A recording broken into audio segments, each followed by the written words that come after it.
കൊല്ലം കടയ്ക്കലിൽ വാഹനാപകടം. ഒരാൾക്ക് പരിക്കേറ്റു. ദർഭക്കാട് സ്വദേശി ജർഷിദിനാണ് പരിക്കേറ്റത്. ശനിയാഴ്ച ഉച്ചയ്ക്ക് 1:30 മണിയോടെയായിരുന്നു അപകടം. കടയ്ക്കൽ ഭാഗത്തുനിന്ന് വന്ന ടിപ്പർ ലോറി എതിർദിശയിൽ നിന്ന് വന്ന കാറിൽ ഇടിക്കുകയായിരുന്നു.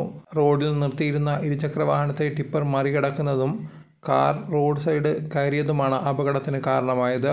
പരിക്കേറ്റ ജർഷിദിനെ കടയ്ക്കൽ താലൂക്ക് ആശുപത്രിയിലും തുടർന്ന് തിരുവനന്തപുരം മെഡിക്കൽ കോളേജിലേക്കും മാറ്റി. സംഭവത്തിന്റെ CCTV ദൃശ്യങ്ങളും പുറത്തുവന്നു.